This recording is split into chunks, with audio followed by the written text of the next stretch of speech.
어떻게 생각할지 모르겠습니다만 우리가 예수님이 구주로 믿는 것은 정말 행복한 것입니다.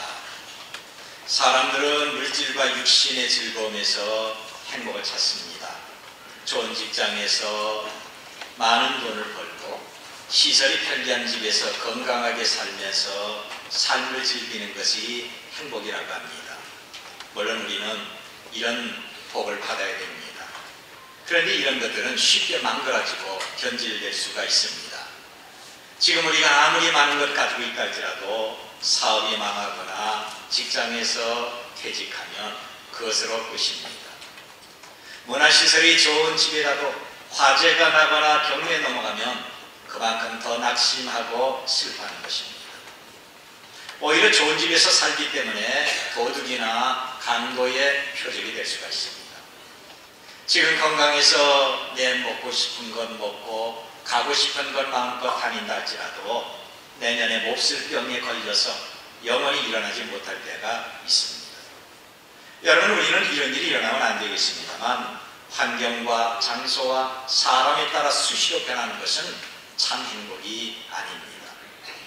이 참 행복이라는 것은 시간이 지나도 사람이 변하고 장소가 달라도 변하지 않고 즐거움과 감사를 누리는 것입니다. 그런데 과연 그런 복이 있을까요?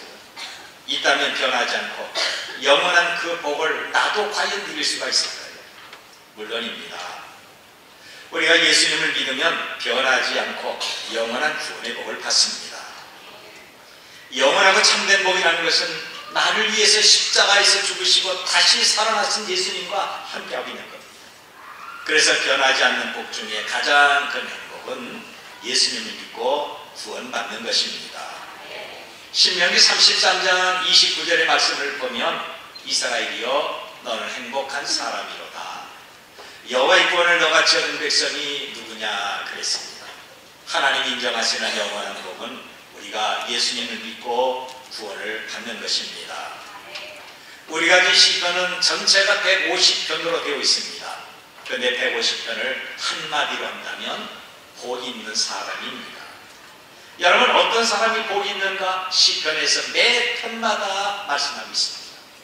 시편의 가장 먼저 시작되는 1편 1절 보니까 이렇게 시작합니다. 복 있는 사람은 악인들의 꾀를 따르지 아니하고 죄인들의 길에 서지 아니하며 오만한 자리에 앉지 아니하고 오직 여호와의 율법을 즐거워하며 그 율법을 주야로 묵상하는 자라. 그러다가 마지막 150편에 넘어와서는 주님을 믿어 구원 누리는 성도들이 하나님을 찬양하는 것으로 끝나게 됩니다.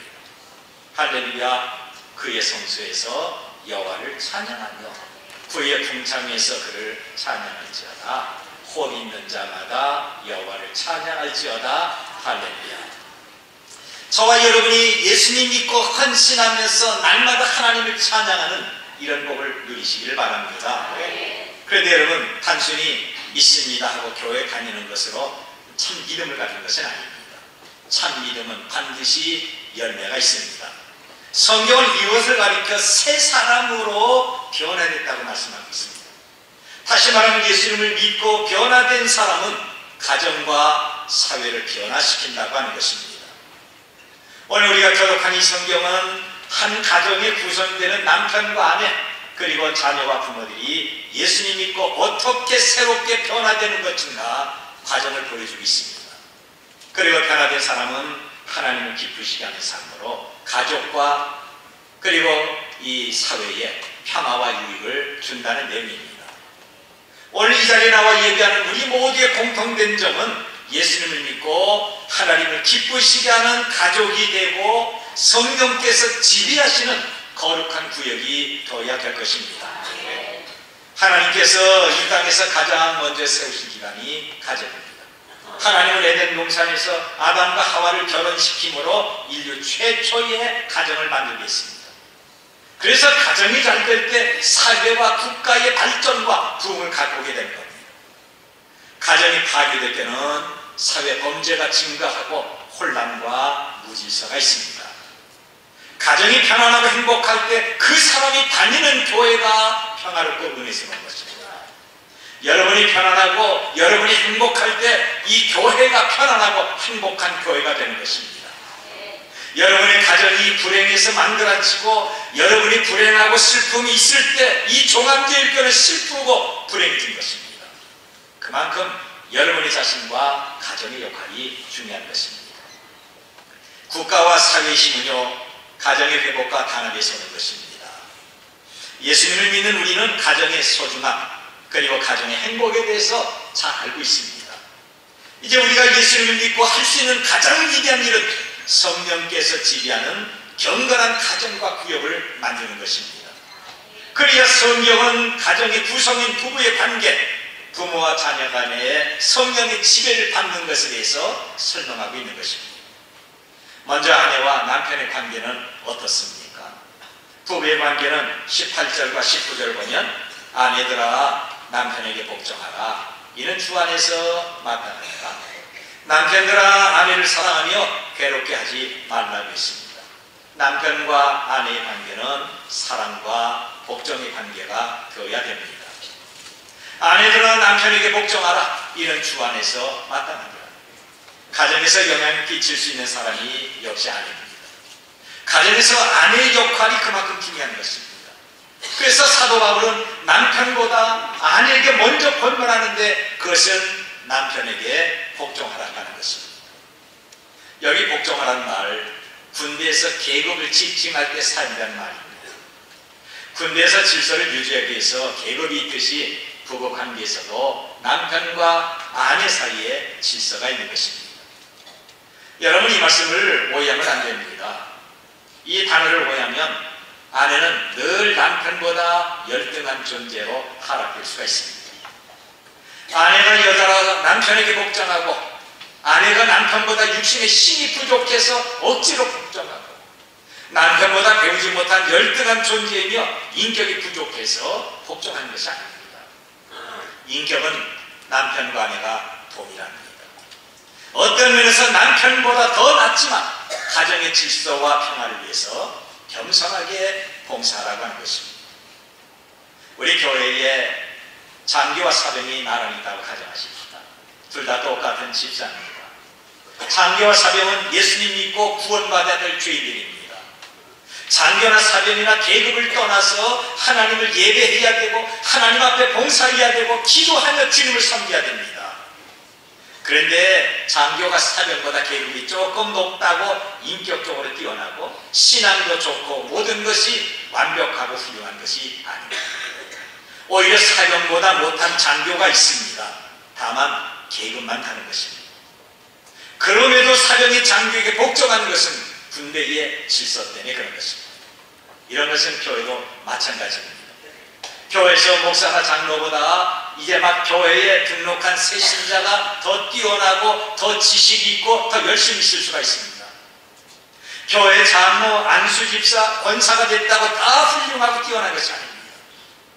목사나 장로, 안수집사나 권사, 이제 막 등록한 새 신자라 누구든지 변하지 않고 예수님을 믿어야 되고 하나님을 예배해야 되고 하나님 앞에 죄인임을 고백하면서 주님을 섬겨야 됩니다. 그런데 새 신자가 목사나 장로보다 더 훌륭하다 할지라도 교회 질서를 위해서 이들에게 협력하고 지도를 받아야 되는 것입니다. 이런 맥락에서 아내가 남편에게 복종한다는 것은 남편이 아내보다 모든 면에 뛰어나고 훌륭하다는 것이 아닙니다. 아내보다 못한 남편이 얼마든지 있습니다. 살면서 아내에게 고생과 걱정과 상처만 주는 이런 남편이 있습니다. 그러나 남편은 가정에서 머리고 가정으로 책임을 져야 됩니다. 성경은 머리가 된다 이 말은 독재자나 주인이 되는 것이 아니라 행복과 평화를 만드는 사랑의 지도자가 되어야 된다는 겁니다. 사실 하나님 앞에 남편이나 아내 다 동일하게 복종해야 됩니다. 여러분 성령 충만의 형태가 무엇입니까? 여러 가지 있습니다만 가장 먼저 예수 그리스도 안에서 서로가 복종하고 존중하고 사랑하는 것입니다. 우리가 성령 충만하다고 다 방언하고 병 고치고 예언하는 것이 아닙니다.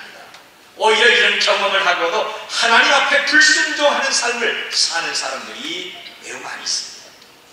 오늘 여러분이 예수님께 복종하고 하나님 말씀 권위 아래 있으면 이것이 바로 성령 충만한 생활입니다. 예수님을 믿는 아내가 성령 충만이 없으면 기쁘고 자발적인 마음으로 남편에게 복종할 수가 없습니다. 어떤 가정이든지 평화와 행복의 분위기는 사랑과 복종이라는 질서와 균형이 있어야 됩니다. 오늘날 자유분방한 시대에 어찌 나보다 못한 남편에게 얽히고 간섭받고 살겠느냐, 이혼하지 않는 것이 낫다라고 생각하는 아내가 있을는지도 모르겠습니다. 지금 이 여성 상위 시대에 성혁명을 이루어서 남편에게 해방되어야 똑똑한 여성이고 그런 여자는 매력있고 개성스럽고 자유스러운 여성으로 불안한 사람이 있을 수가 있습니다. 그런데요, 그런 사람과 그런 가정을 보면요, 갈등과 충돌이 생기고 오히려 상처가 더 많은 것입니다. 오히려 자기가 바라던 행복과 평화는 점점 멀어지고 있다고 하는 거죠. 그리스도인의 아내가 남편에게 복종할 때 그런 질서 안에서 평화와 충만함을 누릴 수가 있습니다. 여기 안에 계신 여러분, 여러분의 남편이 무능력하고 속을 썩일 때가 있을 것입니다. 여러분의 남편이 돈 벌지 못하고 오히려 고생시키고 감당치 못할 부담을 줄 때가 있을 것입니다. 그런데 아내는 예수님을 믿고 성령 충만하다고 한다면 남편의 권위를 인정하고 남편을 위해서 기도하며 복종해야 됩니다. 이것이 성령의 지배를 받는 아내의 역할입니다. 그리고 남편들 여러분, 자, 오늘 강단에서 여러분께 무조건 복종하라는 말에 아마 속이 시원한 그런 남편이 있을는지 모르겠습니다. 참 목사님 말씀에 은혜가 된다, 은혜 받았다, 그것만 생각하세요. 그런데 남편은 아내에게 복종을 요구하기 전에 먼저 아내에게 해야 될 필연적인 것이 있습니다. 그것은 바로 사랑이라는 겁니다.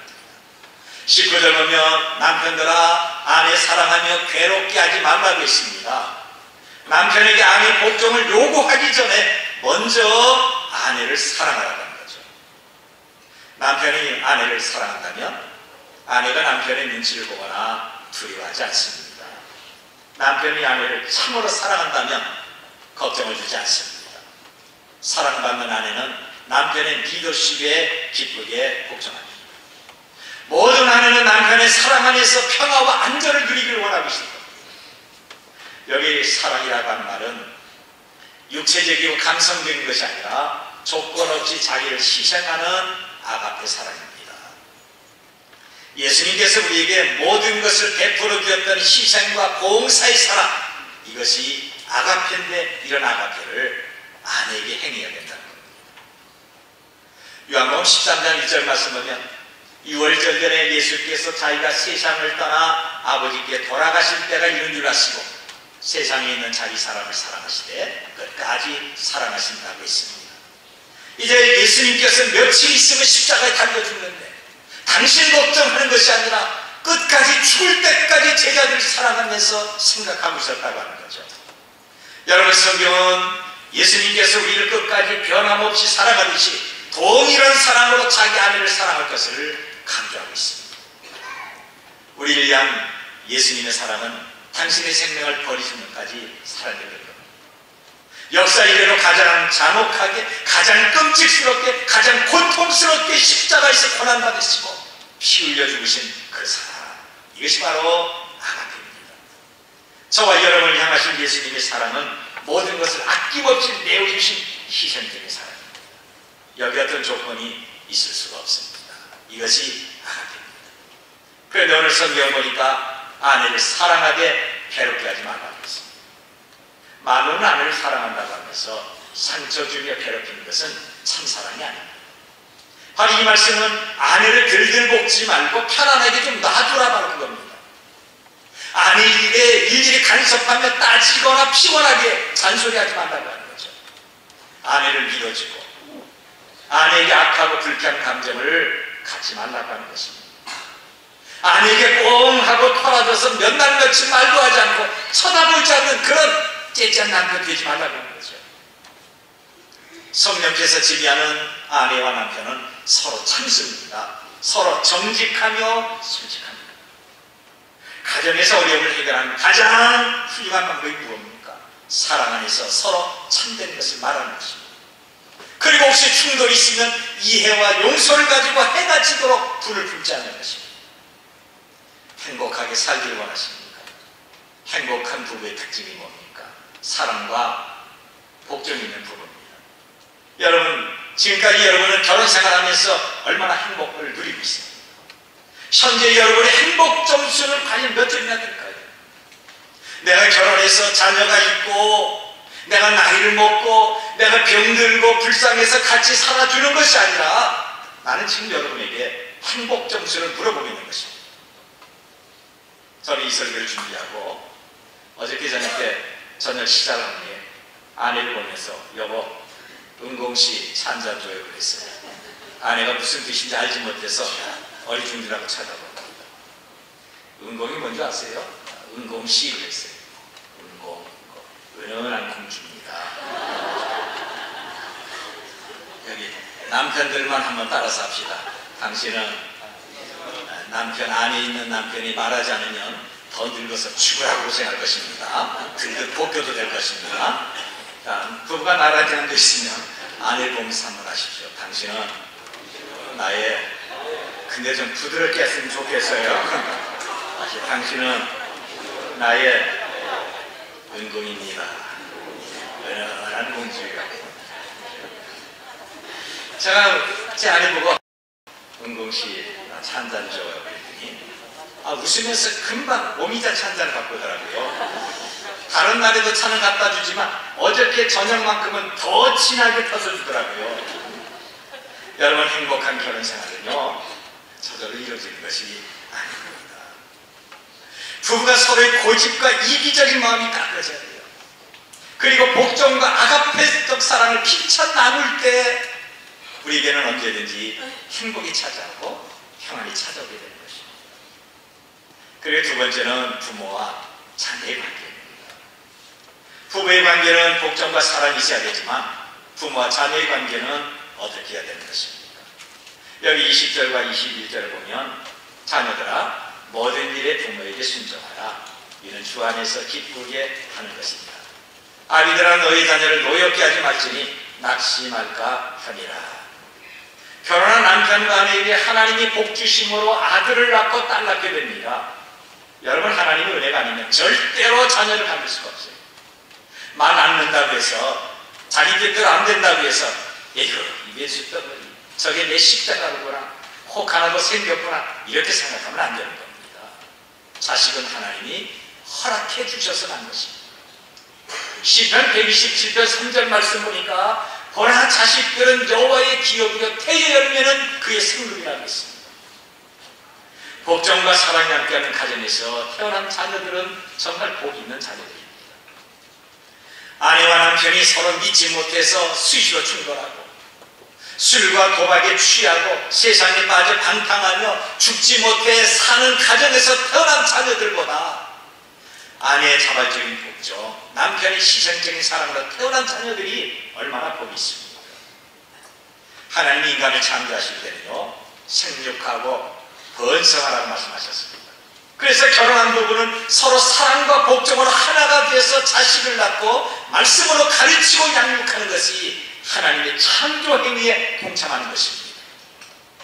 여기 부모 되신 여러분, 자녀들에게는 두 가지의 권리가 있다는 것을 기억하셔야 됩니다. 하나님 세상에 태어날 권리가 있습니다. 그런데 몰지가 큰 사람들은 자기 편리를 위해서 죄 없는 어린 생명을 낙태시키거나 유기해서 씻을 수 없는 죄를 짓습니다. 그리고 주의 은혜로 태어난 자녀들은요 주의 교양과 훈계로 성장할 수 있는 이런 권리가 있다고 하는 거죠. 그 권리를 위해서는 안 됩니다. 하나님을 경외하는 가정에서 말씀을 가르치고 사랑으로 훈계하면서 자녀를 양육해야 되는 것입니다. 흉악한 범죄자의 모든 배후에는 부모님의 축복 기도가 없습니다. 살인, 강도, 성범죄, 폭력, 폭행, 마약 중독, 사기, 방화 바로 이런 것들은요 그의 부모가 자녀를 위해서 기도한 적이 없다는 겁니다. 이 통계로 다 나왔어요. 어린 자녀들은 단순히 부모 밑에서 먹고 자라는 것이 아니라 부모의 축복 기도를 받으면서 성장해야 되는 것입니다. 세계 모든 사형수들은요, 자기 부모에게 축복기도 받은 기억이 없다고 하는 거죠. 자기 자신을 낳고 먹이기만 했고 학교만 보냈지 축복기도 하지 않았습니다. 부모의 책임은 자녀를 위해서 축복기도 하고 그들을 위해서 말씀으로 가르치고 예수 그리스도를 함께해야 됩니다. 만일 그렇지 않으면 그 자녀는 부모를 쏘는 부메랑이 되고 화살이 될 것입니다. 이런 것들은 부모가 자기 역할을 다하지 못해서 그런 것입니다. 20절을 다시 보면 자녀들아 모든 일에 부모에게 순종하라. 이는 주 안에서 기쁘게 하는 것이라 그랬습니다. 자녀가 부모를 상대하는 가장 중요한 책임은 먼저 순종입니다. 내게 유익이 되고 내가 기분이 좋고 부모님이 용돈 줄 때만 순종하는 것이 아니라 성경 보면 모든 일에 순종하라고 합니다. 부모는 하나님의 대리자로 자녀를 맡고 키우고 있는 겁니다. 아무리 못된 부모라도 내 자식만큼은 잘 되기를 원하고 있습니다. 그래서 순종하는 그 자녀는 불순종하는 자녀보다 이 땅에서 더 잘 되는 거예요. 부모에게 불순종하고 반항하는 자녀는요, 세상의 어떤 권위에도 순종하지 못합니다. 그런 자녀는 교회에서 목사를 흠뜯고 비난하며 학교에서는 선생님에게 반항합니다. 사회에서는 상사에게 늘 반항하고 부딪히고 불평합니다. 사회의 도덕과 질서가 파괴되는 것은 가정에서부터 파괴돼서 그런 것입니다. 그러므로 여러분, 부모가 먼저 권위에 순종하는 것을 자녀에게 보여주셔야 됩니다. 자녀 앞에서 목사를 비난하고 장로를 원망하고 교회나 다른 사람들의 단점을 말하거나 절대 불평하지 마십시오. 부모로부터 불평과 비난을 받고 성장한 자녀는요, 신앙생활뿐만 아니라 사회생활도 할 수가 없어요. 불평하고 비난하는 부모는 오히려 자녀의 영혼을 병들고 망치게 된 겁니다. 어리서부터 감사를 배우지 못한 자녀는요, 커서도 감사와 자족이 없어요. 늘 비판적이고 늘 불평하고 마침내 범죄인이 되는 것입니다. 여기 자녀들 여러분, 여러분의 부모님이 무지하고 무능력할 수가 있습니다. 연륜이 많아서 치매 걸리고 한 말 또 하고 또 하면서 간섭하며 잔소리함으로 귀찮게 하고 괴롭힐 때가 있습니다. 때로는 부모님이 술 취하고 무질서하고 자유분방하다가 가난과 질병을 남길 수가 있습니다.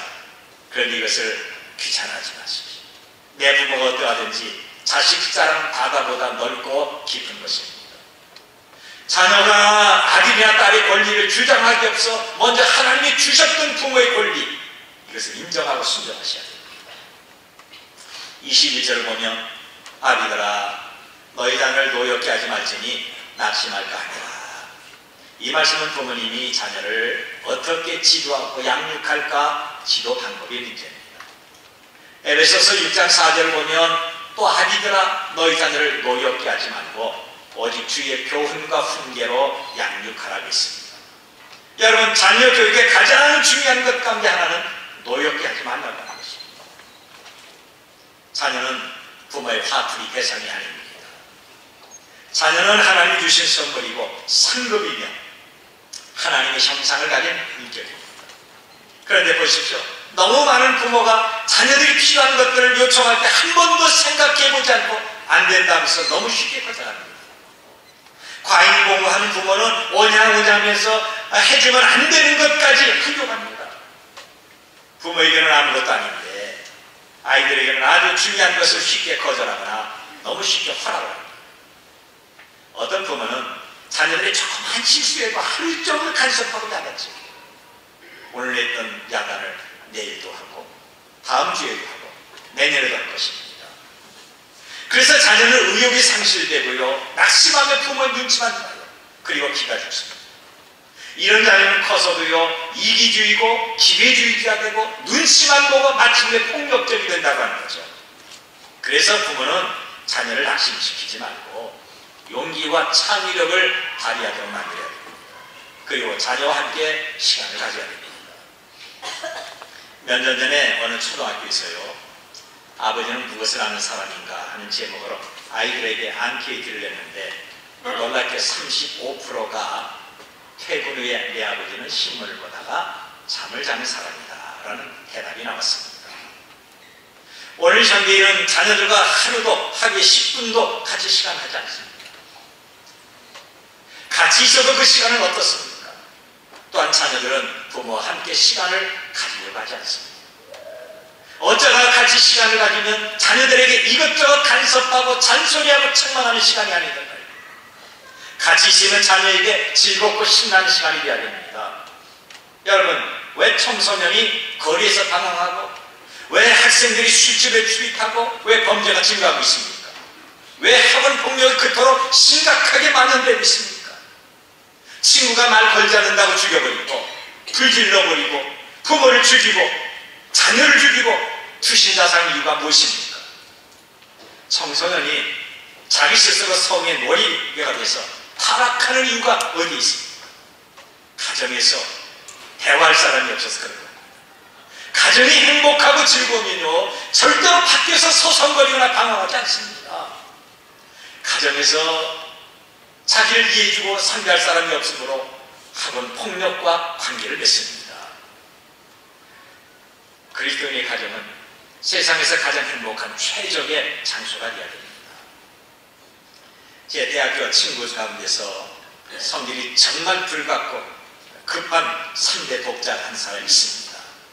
목소리도 엄청나게 커서 한 3, 4분만 있으면 싸우는 줄 알아요. 그리고 정말 성질이 급해서 화부터 내는 성격이 불같습니다. 그런데 결혼하고 아내가 거듭 3명의 아들을 낳습니다. 아내는 3대 독자의 집에 시집을 와서 거듭 아들만 3명 낳았으니까 얼마나 기세가 든든합니까? 제 친구는 다혈질로 아주 급하고 성격이 불같은데 어느 날 정말 몇 년 만에 기가 푹 죽어서 그 친구를 만났는데요. 저를 찾아왔습니다.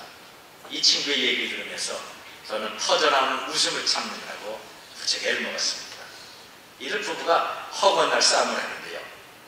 아내가 목소리 크고 불같은 남편의 성질을 어떻게 감당할 수가 있겠습니까? 아무것도 아니고 잘못도 없는데 남편에게 욕을 먹고 이 자존심 상하는 말을 들으면서 그것도 조그만 소리가 아니라 큰 소리, 다른 사람이 들을 정도로 큰 소리로 말하는 것, 이게 상대할 수가 없는 거죠. 큰 마음에 응어리 줍니다. 그러다가 3대 독자 집에서 아들만 3, 그것도 연거푸 났습니다. 그러니까 남편에게 막 쪼달리고 스트레스 받고 남편에게 야단 맞으면요 화풀이로 자기 어린 아들의 골기를 사정없이 때리고 두들겨 패고 꼬집고 헐줍니다. 그러면서 남편 옆에 있는데 요놈 새끼 왜 너마저 내 속을 썩여? 요놈 새끼 꼭 하는 거 꼭 지 애비 닮아서 속도 지긋지긋하게 썩는다. 그래서 죄 없는 아이고 사정없이 때린다는 거예요. 아내가 남편을 이기지 못하니까 죄 없는 어린 아이들만 사정없이 때리고 꼬집고 멍이 들 정도로 두들겨 팬다는 거예요. 죄 없이 매 맞는 아이는 울고요. 우는 아이를 보는 남편은 더 화가 나고 그래서 아내에게 더 화를 내니까 아내는 남편 쳐다보지도 않고 말대꾸도 하지 않고 상대하는 것이 아니라 그럴 때마다 옆에 있는 어린 아이들 사정없이 화풀이 두들겨 팬다고 하는 겁니다. 그 다음에 저를 굉장히 웃겼습니다.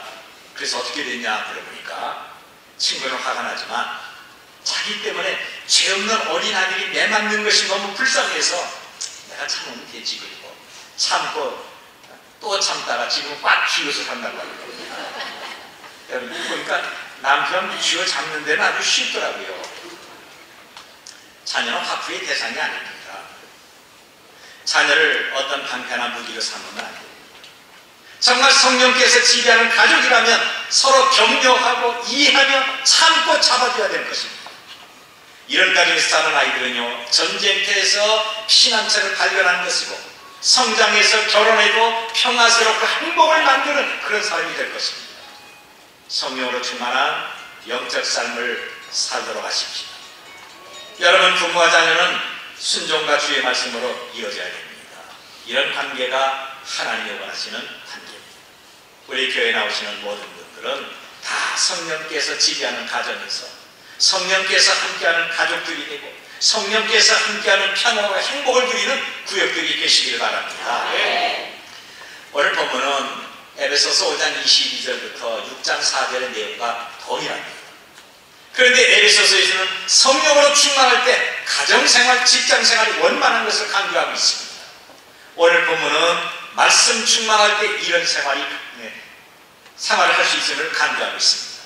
그러니까 에베소나 골로새서의 공통된 점은 성령 충만이 말씀 충만이고, 그 결과 우리에게는 기쁨이 있고 감사와 순종의 삶을 살 수 있다는 것을 설명하고 있습니다.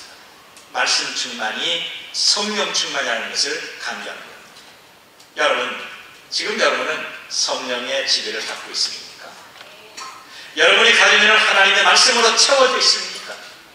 하나님이 나에게 맺어준 남편과 아내에게 사랑과 복종이 있고, 부모는 자녀에게 말씀을 가르치며 자녀는 모든 일에 부모에게 순종하면서 서로의 유익과 행복을 위해서 헌신하고 노력을 해야 됩니다. 우리 바로 이런 가정을 만들어야 되고 이런 구역으로 만들어야 됩니다. 이것은 가족 가운데 한두 사람은 성령 충만한 것이 아니라 온 가족들이 다 성령의 지배를 받아서, 그래서 가정의 행복과 교회 평안, 이 사회 기쁨이 충만한 것이 우리의 과제거든요.